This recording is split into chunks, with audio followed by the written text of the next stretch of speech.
All right, hello everybody. This is Kubernetes SIG architecture for September 4th.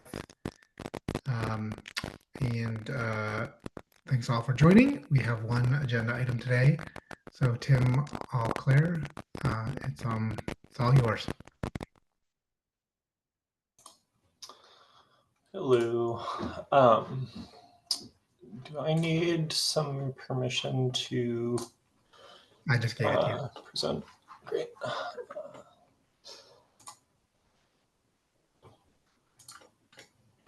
Sorry, 1 second.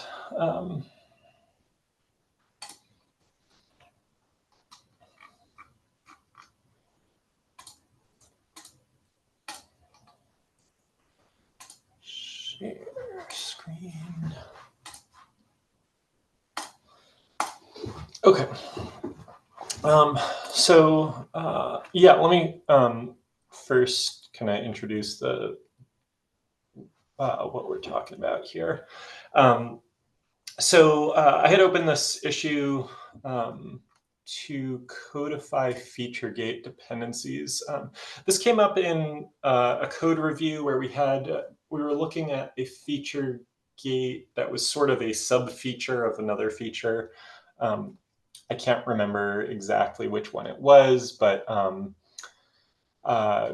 there's an example here. We're adding in-place pod level resources, vertical scaling. This is basically in-place pod resize for pod level resources.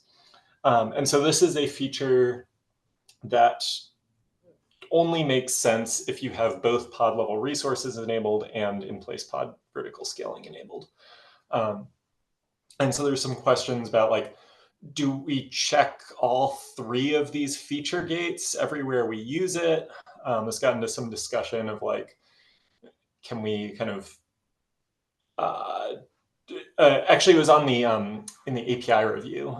Do we add all three feature gates in the annotation on the field, or only the main one that's governing it? Anyhow, this led to this discussion that we should really kind of formalize this notion of features depending on other features. I'd like to augment the feature gate library to have support for codifying these dependencies. And that's what, whoops, wrong link. That's what this PR is trying to do. So it adds the ability to record feature gate dependencies. So I can mark a feature as depending on other features. And then it also does some validation. The runtime validation is you can't enable a feature that depends on a disabled feature. And so what that means is anywhere that we need to check if a feature is enabled, we can just check the depending feature. So in my pod level resources resize example, we would just check if the pod level resources vertical scaling, I can't remember the exact name of the feature, but we would just check if that one is enabled. We don't need to check the other ones because that was already validated at startup when setting the feature gates that said this one can only be enabled if the others are enabled. So it kind of simplifies anywhere we need to check the feature gate. We don't need to worry about checking the dependencies manually. It also adds some validation that makes sure we don't have circular dependencies, and that a feature gate cannot depend on a feature that's a lower stability level. So in other words, a beta feature should never depend on an alpha feature. So that's the basic idea. There's kind of two details that I'd like to discuss with the group, but maybe before I move on, are there any questions? Comments? Okay, so let's get into the nuances then. So I think the main thing I'd like to discuss was in this comment thread here, there's a question about what do we, so that the validation that says a feature cannot depend on a feature of a lower stability level, so beta can't depend on alpha. How do we reconcile that with versioned feature gates and emulated version? So the first pass at implementing this said dependencies are unversioned, and in the validation, I only checked the latest version of each feature gate. So at the current head release is this feature at least as stable as all of its dependencies. But then, yeah, so Jordan brought up some questions about like, how does this work if that is the case at the current release, but in a previous release, there was some incompatibility there. And there's kind of a maybe even a bigger issue than stability level is something was default enabled in a previous release and depends on something that was default disabled in a previous release. That means we've now broken the default compatibility or emulated version at that level. So I updated the PR to check every version. So it looks at, this feature was beta here and alpha here. So at each of those versions, it checks it against all of the dependencies at the emulated version. And it checks the stability level, default enabled status, and lock to default status. So that's what's currently implemented in the PR. Ben brought up a concern about adding dependencies. So like, imagine we introduce a feature at alpha, we iterate on it a few times, and we realize, actually, we're kind of missing this other capability to make this feature work. So let's introduce that capability or this new feature. That feature progresses to beta, so now we can progress the dependent feature to beta as well. And we add in this dependency of, let's say feature A went to alpha. We realize feature A is missing this capability to really make it work, so we introduce feature B. They both go to beta together. In the current implementation, this wouldn't be allowed because we would look at, oh, hey, feature A was alpha in 130 and feature B didn't even exist then, so we reject it.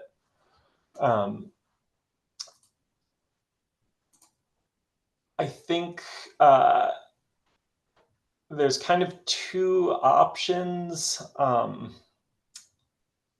If we only enforce for later versions the default on-off state and we don't worry about the stability level, then we would say at this earlier version, they were both default off, one didn't even exist. So we allow that. I don't think we want to version dependencies because that gets really weird. And also the code, we're emulating the version of the feature gates, not the version of the code. And so the code is in the current release is assuming this dependency is there.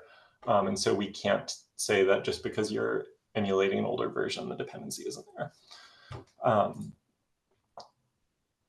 I think the other option is, I think we currently only support 3 versions of emulation. So we say we only check this 3 versions back. And that means if you're introducing a new dependency, you have to wait 3 releases before progressing that. Or you introduce a whole new feature and kind of fork the feature gate that way. So yeah, I guess this is a little twisty, but I'll stop there for telling people they just need to add another feature gate seems like a good move. And to be clear too, like this is surfacing a lot of possible complexities that already existed. We were just doing it in Yeah. an ad hoc, unprincipled way. So like Yeah. we've already sometimes said, oh, if you're going to turn this on, you also have to turn that on. And maybe we'll add like some startup validation to make sure you set your gates consistently. So like that exists today. This is making it systemic and principled so that we can sort of verify it ahead of time instead of like leaving time bombs for people who turned on a gate and suddenly validation complaints of them. So um, the case where someone starts a feature, progresses it, defaults it on, like goes to beta or whatever, and then later, like after that point, says, actually, we want to prereq this new thing that's going to start at a lower stability level. It doesn't seem super likely to me. I feel like just saying, no, that's bad, don't do that, is probably okay. If someone really gets themselves into that state, they can like start a new thing. Like that probably indicates that your code is going to have like a third branch, like to, I don't know. It seems unlikely to me that someone would get to the point where something defaulted on and then they prereqed on a new default off lower stability thing. Like that just doesn't seem likely. So not making that super easy seems okay.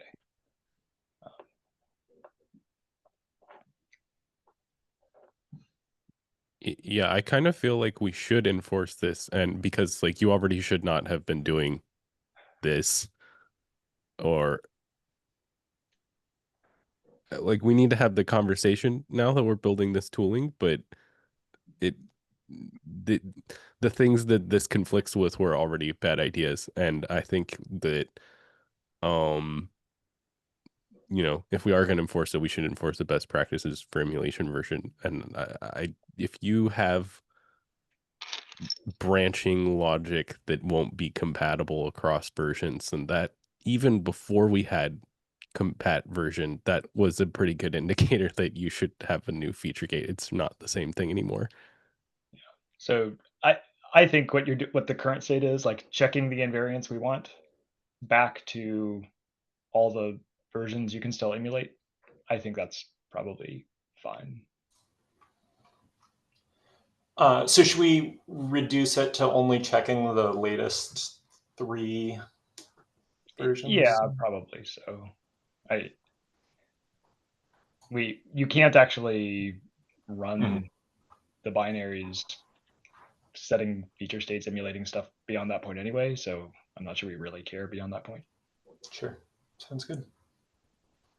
I almost wonder if you can do it with low complexity, it might be worthwhile to have a way to like when we're unit testing to run all versions to make sure we didn't do something bizarre. But if we're doing runtime checks, not waste the effort. I think we do have unit tests that verify the sanity of feature date configuration that make sure, like, when you tell us versions, they're in increasing order and you don't duplicate them and features don't move backwards in stability. Like we have unit tests that exercise that. Exercising this same thing in those unit tests would be good. Yeah, I meant that it might make sense to not cap it to 3 versions in the unit test if that doesn't add a lot of complexity, and just cap it to 3 versions at runtime.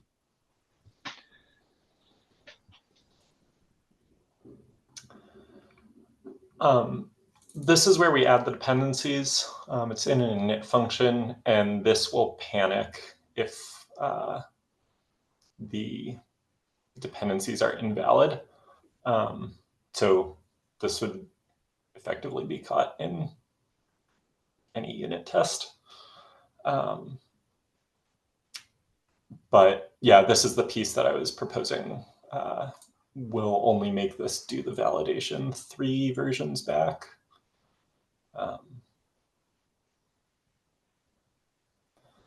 But yeah, I could think about a way to explicitly test versions farther back than that. I would also maybe it's okay, like, if a thing is still an alpha, like an alpha thing depending on something that doesn't yet exist. Like that seems plausible. Like we start a thing in alpha, and while it's still in alpha, we realize, oh, we need another thing. And it's like, okay, that's a separate effort, separate thing. This depends on that. Like that seems possible. So if a thing hasn't graduated yet, it's still an alpha. Allowing an alpha thing to depend on a non-existent thing back in history, maybe that's fine. Okay. Yeah, I think we denote that as pre-alpha in the library. So yeah, we could just say that alpha is allowed to depend on pre-alpha. Yeah, seems reasonable. Like I don't want to break people trying to do the right thing. Like, oh, we started a thing, we need another thing, and we'll bring that in and wait to progress it both. That seems fine. Okay. That does mean that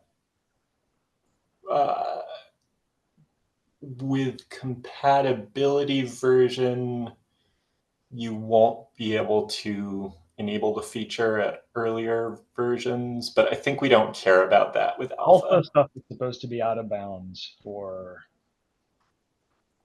enabling. Like saying, I want to emulate an older version, but I want to toggle on this alpha thing. Like, I don't know if we actually prevent it, but we definitely say, like, we don't guarantee behavior of alpha things turned on when you're emulating because they're alpha. Like the point of it was we're not sure if the behavior is solid. Yeah, makes sense. I think Sergey has a hand. Yeah, I have a couple comments. One is a continuation of this how many versions back to check. I think it's a second thing that we're doing. Like capability cap is another thing that we'll have a library that validates capabilities much between node and master. And I feel like in the past it was like if you're out of versions queue, you are not working very well, and you may be lucky and everything works. And with this thing and with capabilities check, we increasingly get into the world when if you out of versions queue, there is a lot of things that can actually break you. I don't think it's a bad thing. I just think that we may need to raise it at some point and maybe even make it, instead of putting a lot of landmines, we can start enforcing it a little bit more stricter, or maybe like you need to explicitly override this strict check of versions queue if you want to run this way.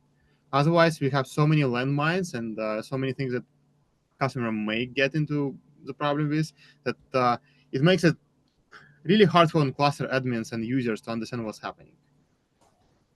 It's the first point. And second point I had is just minor thing is if a customer want to enable all alpha, there is a flag all alpha. Maybe we need to enable all beta dependencies of alpha features automatically. Otherwise, it will be like I enable all alpha and I panic, and then I need to go and find which dependency I need to enable for beta. So maybe some like ease of life optimization like that may be useful. That's related to another discussion that Ben and I were having on the PR of exposing the dependencies for the test framework, so that if you have a test that is depends on some alpha feature, that we can ensure that the correct other dependencies are enabled in that test. I just worried about environments when all alpha is enabled and suddenly you start panicking because some beta feature is not enabled automatically. I think the idea for them would be to enable everything that enables those alpha features. Alpha can't depend. Alpha can depend on a beta feature. That's why you're saying, right? Mm-hmm. I'm saying if beta is disabled but customer enabled all alpha, like beta is disabled by default, but customer passes all alpha true, I would think that maybe we need to enable all the beta features as well automatically. I mean, that you can already do that. I would say if you're turning on all alpha features, you probably should turn on all beta features too. Yeah. I don't know that doing that automatically buys us much. You can already address that with the options. And I think the test harnesses we run that turn on all alphas do turn on all betas, because it's kind of weird to say, I don't want beta functionality, but I want all the most unstable alpha functionality. That's a kind of Yeah, I remember something of that sort, Jordan. Sure. So, Sergey, are you done? I had one question. Yeah, I'm done. So one thing I was thinking about was, is this going to make it harder for us to clean up after something goes GA? And it doesn't feel like it. I don't think it's putting any more barriers than we already have. So that is a good thing. The second one is, like, how do we enforce people to register the correct set of dependencies and not just go back to the original way of like, hey, I'll have two feature flags and I'll check both of them. Like, we have to, do we catch that during API reviews and ask them to, when do we catch that? And like, how do we ensure that our bookkeeping is correct? For the first question about cleanup, we drop gates at the point they've been locked on long enough that the oldest version you can emulate already has them GA and locked on. Yeah. So at the point where the oldest version has them GA and locked on and we delete it entirely, anything depending on that can assume it's already there and we can just drop it as a dependency as well. So I don't think it delays us cleaning anything up. Yeah. In terms of when do we catch this, like today, it's probably inconsistent. Sometimes it's API level, sometimes it's like configuration level. And so at least this gives us a consistent spot to point people at, instead of saying, oh, you should verify this depends on that and both are enabled. We would still be saying you should verify this depends on that, and the way you do that is you add it to this as a dependency instead of doing ad hoc validation somewhere else inconsistently. Okay, so that sounds like we have to educate people that this is there, and we got to tell them you got to use this, and make sure that the people who are approving caps know it, right? I guess. I think one alternative may be if declaring feature gate will require to say nothing, like it depends on nothing explicitly, and this will be really easy to spot for reviewers. Can so we? When you and you're saying like this version, it's this state, you also say like, you haven't told us any dependencies for this. You need to at least tell us, does it have dependencies or not? Yeah, maybe you say like, you need to say nothing explicitly in a PR. That may be useful. So it's part of registering the gate. Like, here's the version history and here is dependencies, even if the dependencies are explicitly an empty list. Right. Yeah. Let's force that. And the other one is update the KEP template also to say, do you depend on any other feature gates? List them here so people know that they have to. If we have it like captured explicitly here, I would love to see us generate, like, just like today we have PRs to the website where you have to like manually copy out history of stuff. I'd rather have it in a single place and then let us generate feature gate history and generate dependencies and Yep. rather than having one more thing people have to like manually keep in sync. I think Tim from SIG Docs had asked that as well. Like, if we have this, can we use it to generate some of our, like, this depends on that documentation. Sounds good. That's all I had.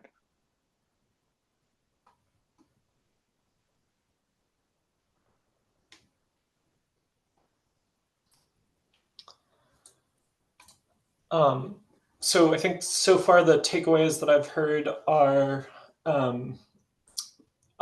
relax the validation to only check 3 releases back, and make dependencies required for all known features.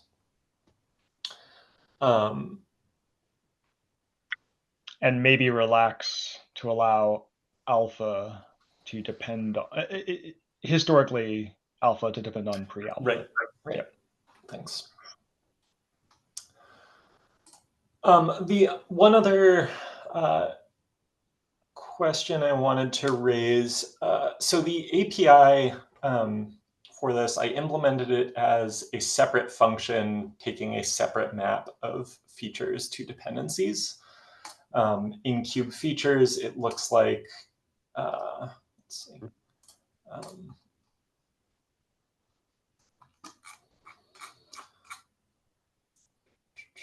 So here we have all of our default version features listed, and then there's a separate list down here of dependencies. Here I've just populated it with the in-place ones. I was going to do a follow-up PR to populate it with other features. I would have liked to combine these into a single structure. So you have them all defined together. However, the type of the main version feature gates is pointing at, let's see, well, it's this version specs, but version specs is just a alias to a slice. So we would need to make version specs a struct, which adds a lot more boilerplate to all of this and also changes the API of this library. I don't know if that is something we care about.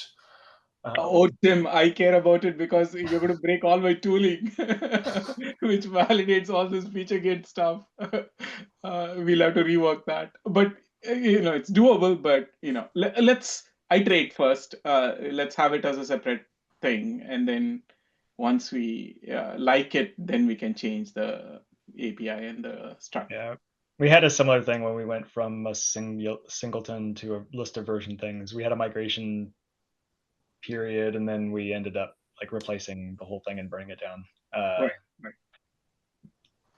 Starting it as side by side, having a unit test that says, here's all the existing things, here's what we need to backfill with dependency information, even if it's empty dependencies, and figuring out a way to get. I think ultimately we'll want it all in line, but we don't have to start with that. We can build the dependency data, and then once everything is backfilled, we can merge it and have a single structure again. Okay, sounds good.